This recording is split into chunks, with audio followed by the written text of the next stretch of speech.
நீ இப்படி சாபம் வாங்கிட்ட தவளைய பெருமாட்டை ஆகிரிசின்னு சொல்லக்கூடிய ஒரு முனிவர் சாபம் வாங்கிட்டார். அவரோட சாப நிவர்த்திக்காக எங்க வர்றார்? வைகை கரைக்கு சித்ரா பௌர்ணமி அன்னைக்கு நீ வந்துடு. அதனாலதான் சித்திரை மாசத்துல பௌர்ணமி நட்சத்திரத்துல அந்த நட்சத்திரத்துல சுவாமி என்ன பண்றார்? அவருக்கு தவளையா சாபம் விட்டார் இல்லையா, அந்த சாப விமோசனம் வச்சு முக்தி கொடுக்கிறார் அந்த மண்டூக மகரிஷிக்கு. அதே போல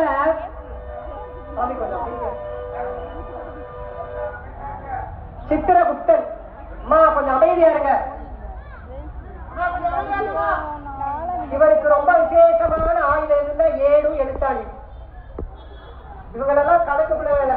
அந்த காலத்துல இவங்க கிட்டதான் அந்த எழுத்து வேலை கொடுப்பாங்க. இந்த பங்காளி சார்ந்திருக்காங்க இல்லையா, இவங்க எல்லாம் பேனா அந்த ஏடு எழுத்தாணி வச்சு பண்றவங்க. அதே மாதிரி சித்திரகுப்தன் கூடிய சிவபெருமானோட மறு அவதாரம் சொன்னா சுப்பிரமணியர், கணபதி இவங்கள மாதிரியே இவரும் சிவனோட பையன்தான். சித்திரன்னா குள்ளமான உருவமுடையவர், குப்தன்னா ரொம்ப விசேஷமான வடிவினை உடையவர், பார்த்த உடனே அழகு. முதல்ல பார்வதி தேவி சிவபெருமானும் பேசியிருந்தாங்க. அப்போ இந்த மனிதனோட கணக்குகளை எல்லாம் சரி செய்யறதுக்காக யமதர்மன் அவங்களெல்லாம் விட்டுட்டு முதல்ல இந்த பையனை தான் சூஸ் பண்ணாங்க. அதனால இவருக்கு பேரு சித்திரகுப்தன், சித்திரகுப்த நாயனார் அப்படிங்கிற ஒரு விசேஷமான திருநாமம் இவருக்கு உண்டு. அப்போ அந்த அம்மா வரைஞ்சுக்கிட்டு இருக்கப்ப சின்னதா ஒரு உருவத்தை வரைஞ்சாங்களாம்.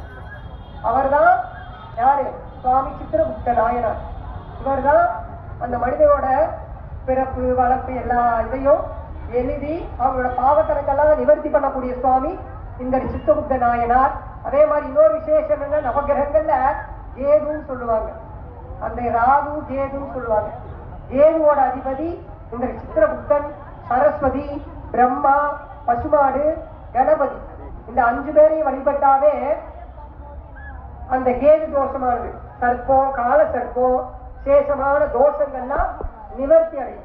அதனால இவரை வழிபட்டா கருப்பு உளுந்து, மிளகு, இன்னைக்கு அவங்க ஜாதகத்துல ஏதாவது குறைபாடுகள் இருந்தாலும் அந்த தலையெழுத்தையே மாற்றக்கூடிய சுவாமி பிரம்மா கருத்து யாருன்னா இவர் தான். பிரம்மன் தான் தலையெழுத்துக்கு அதிபதி. அதுக்கப்புறம் இந்த சித்திரகுப்த நாயனார். அதனால இங்க இருக்கக்கூடிய சுவாமிக்கு நம்ம வியாழக்கிழமைகள் குருவோட அம்சம் இவர். அதே மாதிரி ஒவ்வொரு பௌர்ணமிக்கும் நம்ம கோவில்ல விசேஷ அபிஷேகம் நடைபெறுது. இவரோட நட்சத்திரம் சித்திர மாசத்துல சித்ரா நட்சத்திரத்துல பௌர்ணமி திதியில இவர் அவதாரம் பண்றார். இவரோட